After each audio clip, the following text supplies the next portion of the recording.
കാലത്ത് നിർമ്മിച്ച മനോഹരമായ ഈ പള്ളിയിലാണ്. ഈ പള്ളിയുടെ ഏറ്റവും വലിയ പ്രത്യേകത സുൽത്താൻ സലാഹുദ്ദീൻ അയ്യൂബി ഹിജ്റ 583 ഈ പ്രദേശം കുരിശുപടിയിൽ നിന്ന് തിരിച്ചു പിടിക്കുമ്പോൾ അവിടെയുള്ള ക്രിസ്ത്യാനികളെല്ലാവരും ഈ പ്രദേശത്ത് ആരാധിക്കുന്നതിന് വേണ്ടി ഈ ചർച്ച അവർക്ക് നിലനിർത്തി കൊടുക്കണം എന്നാവശ്യപ്പെട്ടപ്പോൾ ബഹുമാന്യനായ സുൽത്താൻ സലാഹുദ്ദീൻ അയ്യൂബി ക്രൈസ്തവർക്ക് ഇവിടെ ആരാധനാ സ്വാതന്ത്ര്യം അനുവദിച്ചെങ്കിലും അവർ ആർമേനിയൻ ക്രിസ്ത്യാനികളും അതുപോലെ കോപ്റ്റിക് ക്രിസ്ത്യാനികളും അതുപോലെ തന്നെ ആ കാലഘട്ടത്തിലെ പലതരത്തിലുള്ള വിഭാഗത്തിൽപ്പെട്ട ക്രിസ്ത്യാനികളും ഉണ്ടായിരുന്നു, കത്തോലിക്കരായ വിഭാഗമുണ്ടായിരുന്നു. അവർ തർക്കത്തിൽ ഏർപ്പെട്ടപ്പോൾ അവർ ഓരോരുത്തരും പള്ളിയിൽ അവകാശവാദം ഉന്നയിച്ചപ്പോൾ സുൽത്താൻ സലാഹുദ്ദീൻ അയ്യൂബി അവരോട് പറഞ്ഞു, ഇത് തുറക്കുന്നതിനും അടക്കുന്നതിനും ഒരു കുടുംബത്തെ ഞാൻ ഏൽപ്പിക്കുകയാണ്.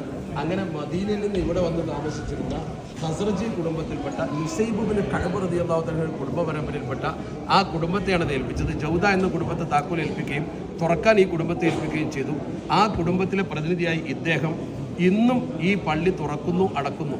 ക്രിസ്ത്യൻ സമൂഹത്തിൻ്റെ ലോകത്തെ ഏറ്റവും പ്രധാനപ്പെട്ട പള്ളി എല്ലാ ദിവസവും രാവിലെ തുറക്കുന്നതും വൈകുന്നേരം അടക്കുന്നതും ബഹുമാന്യനായ ഹാജി വജീഹ് എന്നാണ് ഇദ്ദേഹത്തിൻ്റെ പേര്. ഇദ്ദേഹം ഹസർജി ഗോത്രക്കാരനാണ്. അദ്ദേഹമാണ് അത് ചെയ്യുന്നത്. ഇതിൻ്റെ കാരണം ഇവിടെ ക്രൈസ്തവ സമൂഹത്തിൽ ഒരു ഭിന്നത ഉണ്ടാവാതെ അവർ ഒരുമിച്ചുകൂടെ ആരാധിച്ചു കൊള്ളട്ടെ എന്ന സുൽത്താൻ സലാഹുദ്ദീൻ അയ്യൂബിയുടെ തീരുമാനപ്രകാരമാണ്. വളരെയധികം മതസൗഹാർദ്ദപരമായ ഒരു സന്ദേശമാണ് ഇത് നൽകുന്നത്. ലോകത്തെ ക്രൈസ്തവരുടെ ഏറ്റവും പ്രധാനപ്പെട്ട ഒരു പള്ളി യേശുവിനെ കുരിശിലേറ്റിയ പള്ളിയാണ്.